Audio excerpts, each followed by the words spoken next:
Everything is so political. It really is. But I understand why, because there's some really bad people doing some really bad things, okay? And they're trying to hide, all right? And they've been able to get away with a lot of stuff for a long time, man. They just have been.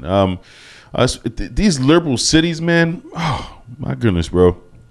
Man, there's just always major corruption.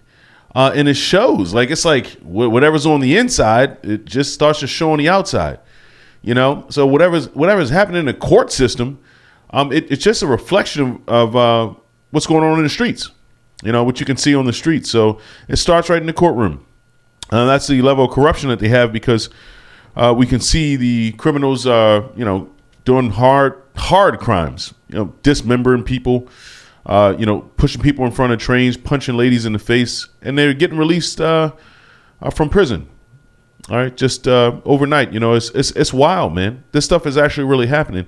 And when you live in a liberal city, you just get used to it. Like, it's sick. It really happens that way.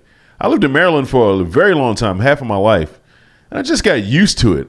I really thought that everywhere was like that, but it's crazy, man. Trump doesn't have a lot of friends in New York. Okay, P.Diddy's podcast featured Benjamin Brafman, ex-Puff Daddy lawyer, a long time ago, 1999 case, was asked some questions about Trump. And he's from New York. He's actually been in the same office with Alvin Bragg, worked as a prosecutor there for 4 years. So I thought it was pretty cool that Pat had him on the show. And he's just going to give us a little bit of insight on his Trump derangement syndrome and where he got it from. CNN this week. All these people do is they all watch the news media, but Patrick's is like, look, is this intel you got here? Or he's just like, no, based on the media.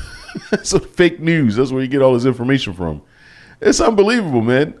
Like, people literally are brainwashed. They really are. And it doesn't matter if you're a lawyer, doctor. I mean, they are able to brainwash anybody, okay? All you got to do is just keep watching. It's wild. But I want to go ahead and get into this interview because we've got a lot of highlights today of Trump derangement syndrome. And I'm going to mark this off as number 1. Today is the day the president number 45 is going through what he's going through with Stormy Daniels, and you've seen the 91 cases, and you're hearing one side talk about that the government is using the DOJ and the justice system to attack a potential opponent. How do you process all the things that's going on?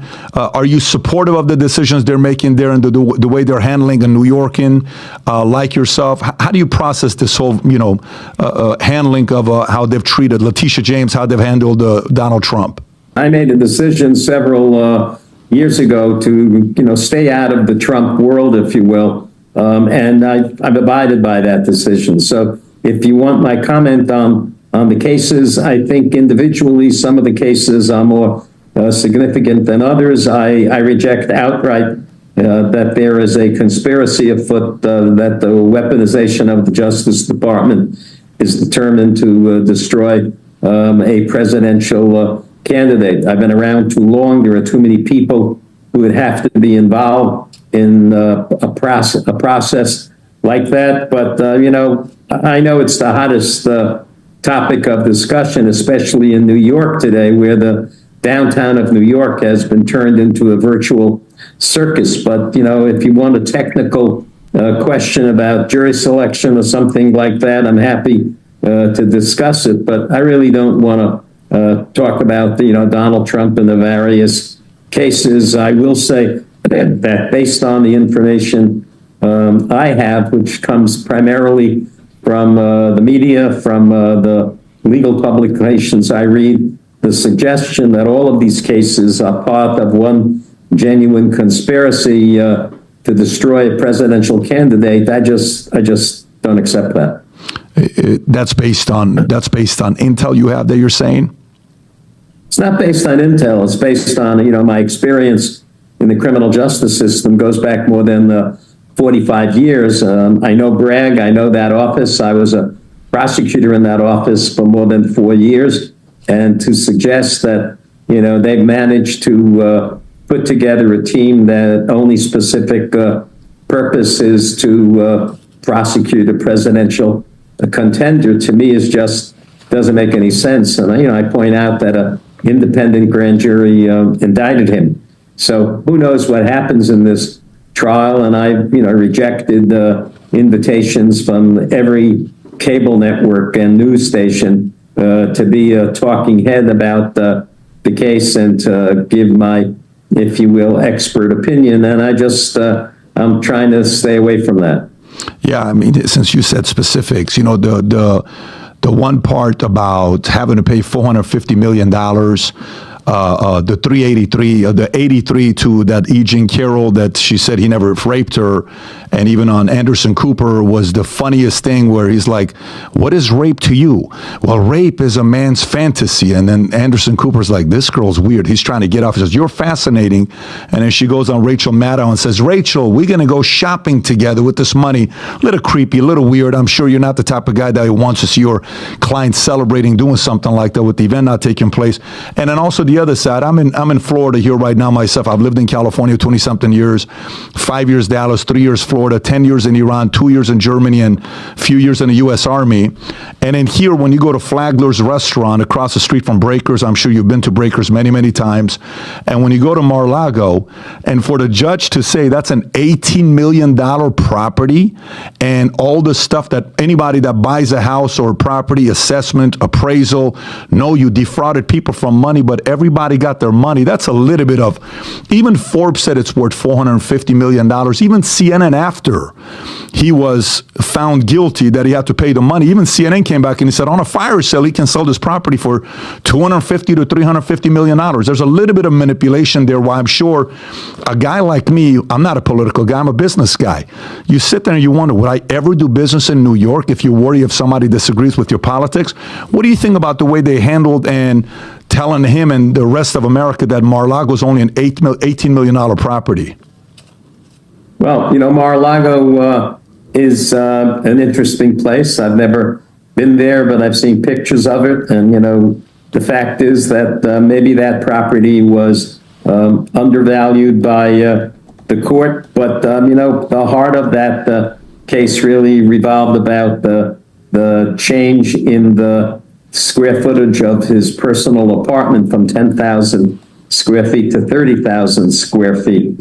People around him went to jail for that discrepancy. So in the case that Letitia James brought, who knows what's going to happen, on appeal. But, it's hard to accept the fact that almost everybody around him is either gone to prison or is coming out of prison or has been pardoned by him. But, he's done nothing wrong. So that guy, doesn't look like he can be trusted at all. I mean, you're Puff Daddy's old lawyer, from 1999. Yeah, you're in liberal New York, working at Alvin Bragg's office.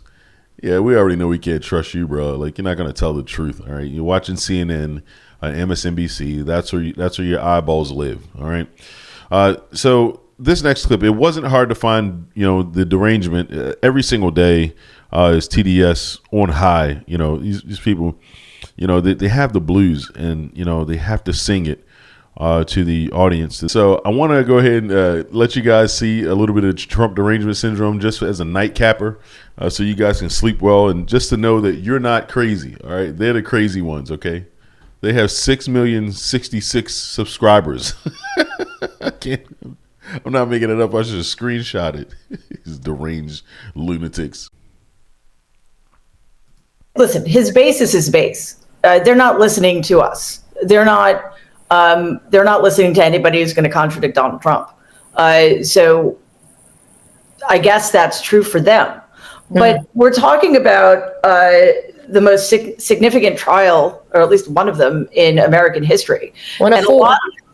The first criminal trial of somebody who was in the White House and who wants to be in the White House again.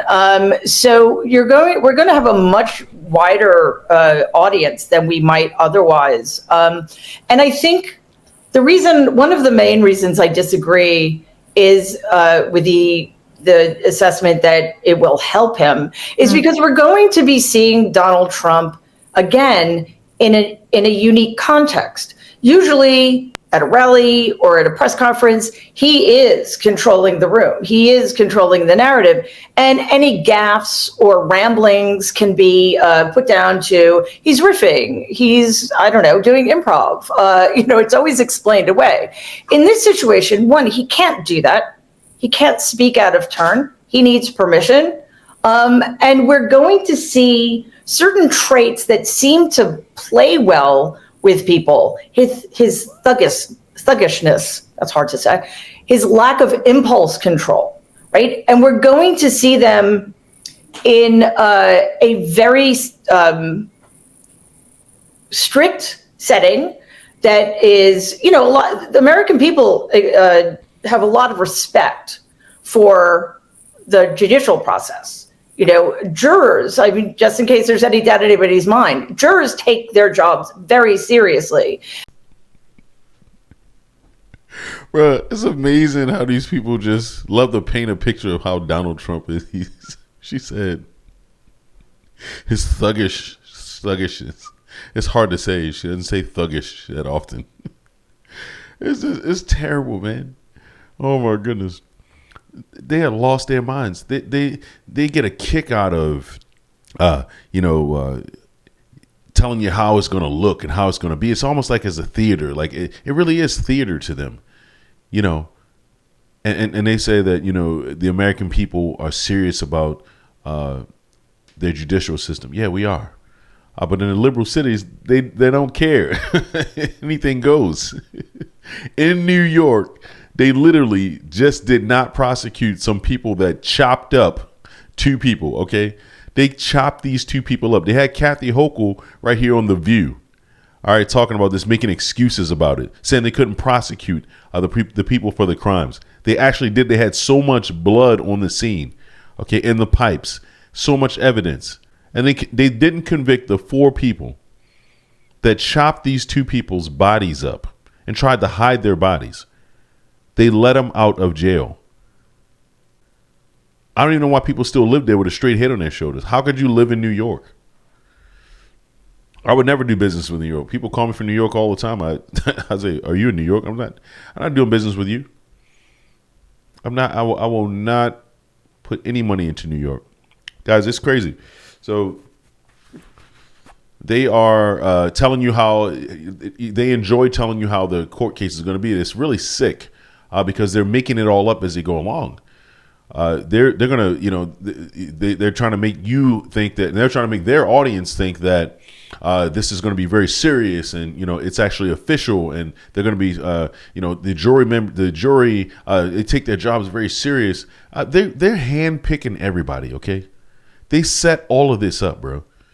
All right, I'm telling you that right now. It's going to come. You guys are going to see. They have set all this up. Anybody with 2 brain cells to roll together, they know this. All right. This has all been staged and set up. All right. And it's just perfect timing that, the election is coming up. And they really can't beat Trump at the ballot box. That's what this is all about. If they could beat Trump with their policies, if the Democrats could beat Trump with their policies, it would be a great matchup, right? If they were doing anything for their people. But instead they get on TV and lie to him and tell him how bad he is and how awful he is and how terrible he is. And when do you start to ask questions about what they're saying? Joe Biden's policies are clearly awful for everybody, all the way across the board. I talked to a guy today, okay? All right, I'm pumping my water. I talked to a guy today. He literally said, I know Trump's policies are really good. They're good for the country. I know that. But he just doesn't like black people. That's what he said. I said, are you kidding, bro? Like, people really believe this on the streets. So I'm telling you, you better start talking to people, guys. All right, you better start talking to people, man.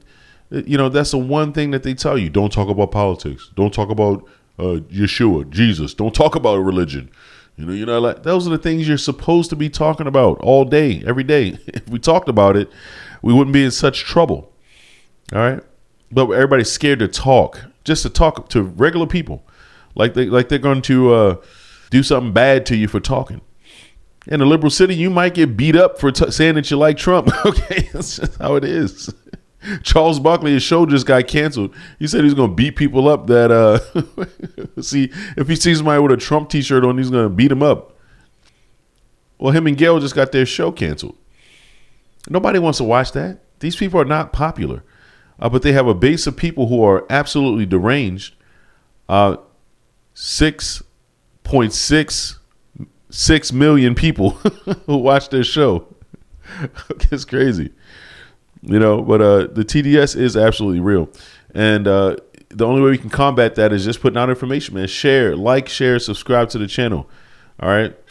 Give the videos to somebody that, has TDS. I don't know. Just we can make sense out of it. We can help them out.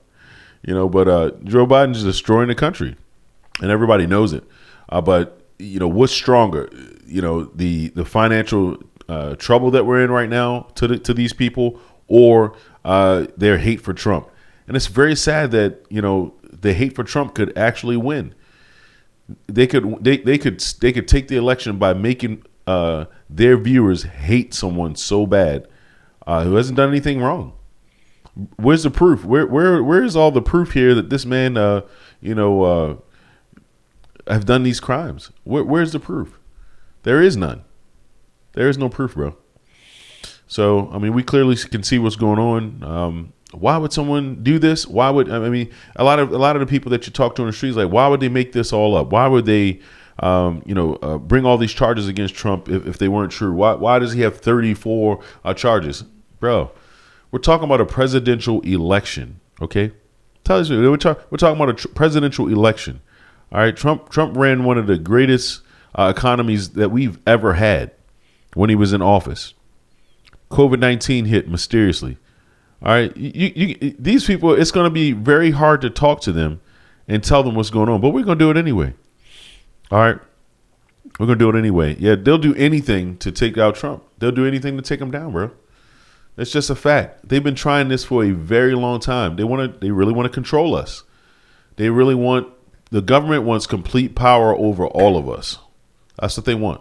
They want complete and total power over all of us. The one world government is right there in the book of Revelation. So this is going to happen. But we don't have to let it happen now. Okay? We can fight back. All right, we don't have to be a part of it. God always take care of his people. But the derangement is so real, man. And let me know what you guys think in the comments. Are these people absolutely deranged? Are they crazy looking, or is it just me? Like, share, and subscribe. And until the next time, guys, this has been Yup, I Said It.